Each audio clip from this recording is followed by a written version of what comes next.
It wasn't until I was finally single at 62 that I began to feel whole, to feel that I... For decades, Jane Fonda was one of the most carefully observed women in America. Every role she played, every protest she joined, every marriage she entered was dissected by the public. She learned early that survival in Hollywood required discipline, restraint, and knowing exactly what not to say. But age changes the rules. At 87, Jane Fonda no longer needs approval. She has outlived the scandals, the criticism, and the expectations placed on women of her generation. And with that freedom comes something rare in Hollywood: honesty without fear. When asked about regret, Jane didn't mention awards or political battles. She didn't talk about films she turned down or men she married. Instead, she spoke about desire, about temptation, about the moments she resisted and sometimes wished she hadn't. Not actors, not powerful executives, singers, men whose voices lingered long after the music stopped, men whose presence tested her discipline in ways she never forgot. There were 7 of them, and one regret that still followed her into old age. Number 1, Prince, the surrender she knew would have destroyed her. Prince was unlike anyone else Jane Fonda encountered. He didn't flirt, he commanded. Every movement, every note, every glance carried intention. Watching him perform felt less like witnessing entertainment and more like observing authority in motion. Jane sensed immediately that Prince didn't invite participation. He claimed it. His confidence was absolute, controlled, and unapologetic. Being near him felt like standing in the presence of someone who knew exactly who they were and expected the world to adjust accordingly. She believes that if she had ever been alone with him, she wouldn't have left until he decided it was over. There is no embarrassment in that admission, only clarity. Prince represented surrender without illusion, desire without compromise. Jane is convinced he would have ruined her, and she is equally convinced she would have thanked him for it. Because some temptations don't offer safety, they offer transformation. And Prince was the one temptation she knew, without doubt, would have changed everything. Number 2, David Bowie. Desire without definition. David Bowie challenged Jane Fonda's understanding of attraction itself. He refused labels, blurred boundaries, and moved effortlessly between identities. His presence felt otherworldly, mysterious, confident, and quietly provocative without ever demanding explanation. Jane remembers a brief encounter, nothing dramatic. Just a glance, a brush past him at a party. That was enough. Bowie didn't awaken hunger as much as curiosity. He expanded the idea of desire, suggesting that attraction didn't have to fit into familiar shapes or expectations. There was freedom in that. Bowie represented exploration rather than conquest. Following him would have meant stepping into something unfamiliar, something without a map or clear ending. Jane understood that choice would have been irreversible, not because it was dangerous, but because it would have changed how she saw herself. Strangely, that thought still excites her more than it frightens her. Bowie remains a symbol of possibility, not what was taken, but what could have been discovered if she had allowed herself to follow instinct rather than certainty. Number 3, Marvin Gaye. The regret that never let go. Marvin Gaye is the name Jane Fonda pauses on. Even now, there is a weight to it that the others don't carry. His voice wasn't suggestive, it was commanding. Listening to him felt immersive, almost physical, as though the music itself entered the room and claimed space. Jane remembers nights when his records played endlessly, filling the air with warmth and intimacy. His songs didn't ask permission. They instructed. They moved slowly, deliberately, wrapping desire in sound until resistance felt unnecessary. Marvin's voice didn't stay at a distance. It came close. She imagined what it would feel like if that voice belonged to someone standing behind her instead of a speaker. Close enough to whisper, close enough to change everything. That moment never came, and with time, it became her deepest regret. Some opportunities don't announce themselves as life-changing. You only recognize their importance after they're gone.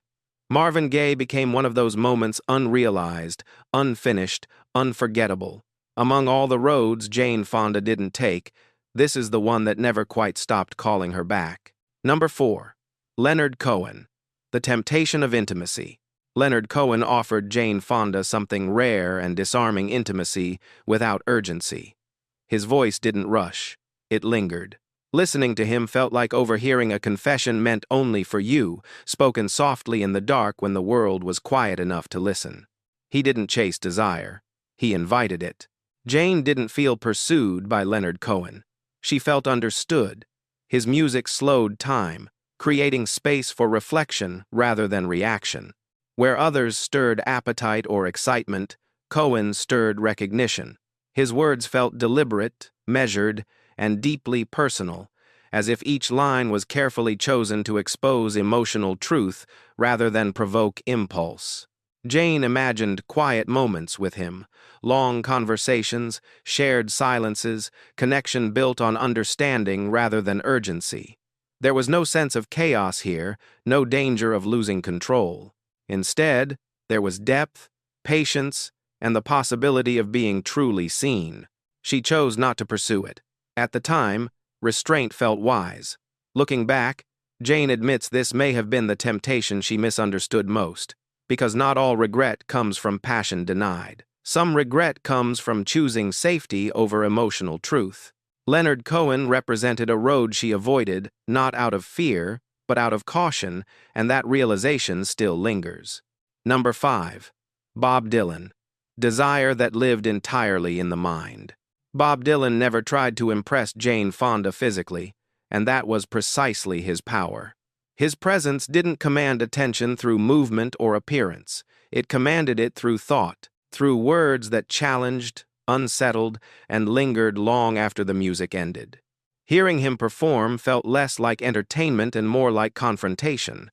Jane remembers how his voice carried defiance and honesty, how his lyrics cut sharply through comfort and certainty. Even in a crowded room, his words felt personal, as if they were directed inward rather than outward. Bob Dylan didn't seduce the body first, he undressed the mind, peeling away assumptions, beliefs, and emotional defenses. Jane found herself drawn inward, imagining conversations that never happened, moments that existed only in thought. She replayed ideas rather than touches, meanings rather than gestures. With Dylan, desire lived entirely in imagination, and that made it both safer and more dangerous. She never acted on that attraction.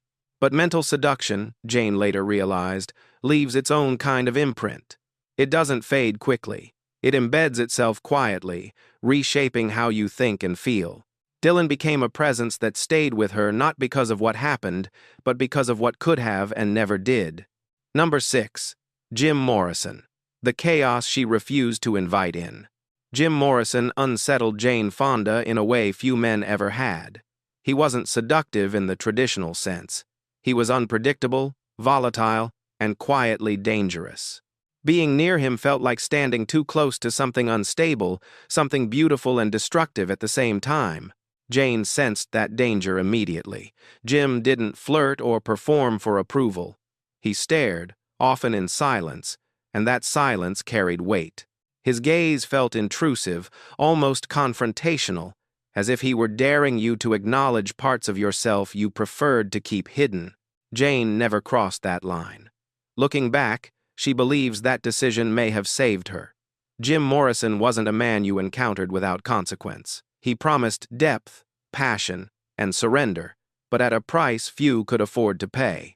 Still, she admits there was a pull: the curiosity of chaos, the temptation of surrendering to something uncontrollable, even briefly. Number 7. Mick Jagger. The wild instinct she never allowed herself. Mick Jagger represented a kind of danger Jane Fonda recognized instantly. The kind you don't analyze, you feel it in your body before your mind can intervene. He didn't seduce with tenderness or charm. He moved through the world on instinct, appetite, and a confidence that felt almost feral. Jane encountered Mick often in the same elite circles: London parties where the nights ran long, Hollywood premieres where restraint slowly dissolved after midnight, gatherings where temptation sharpened with every drink. Standing near him, she felt the shift immediately. Conversations blurred. The The room felt smaller, warmer, heavier. Jane understood exactly what Mick offered. There would have been no tenderness, no reassurance, no promises whispered afterward. What waited there was intensity, sweat, and consequence. That awareness is what stopped her, but restraint carries its own price. Years later, Jane admitted that Mick Jagger wasn't just a man she wanted, he was a moment she denied herself. And moments like that don't disappear. They linger precisely because they never happened, living on as unanswered questions that time can't quite silence. At 87, Jane Fonda isn't chasing headlines, and she isn't trying to shock anyone. What she's doing now is something far quieter and far braver. She's making peace with the life she lived and the moments she chose not to. After decades in the public eye, she understands something most people only realize late in life. Desire doesn't disappear with age. It simply waits, sometimes patiently, sometimes painfully. She has learned that discipline, while often praised, doesn't always equal wisdom. That restraint can protect you, but it can also leave questions unanswered, and that the roads we don't take often stay with us longer than the ones we do. Not because they were better, but because they remain unfinished. These singers were never affairs. They were never scandals. They were possibilities, moments that hovered just close enough to feel real, but distant enough to remain imagined. And sometimes, those imagined moments carry more weight than memories we can clearly define. They linger quietly, resurfacing in a song on the radio, a familiar voice late at night, or a feeling we can't quite explain. Jane Fonda's confession isn't about regret in the traditional sense. It's about acceptance, about acknowledging that a full life isn't made only of what we did, but also of what we felt, what we considered, and what we chose to walk away from. If this story stirred something in you, a song, a voice, a memory you never quite let go of, you're not alone.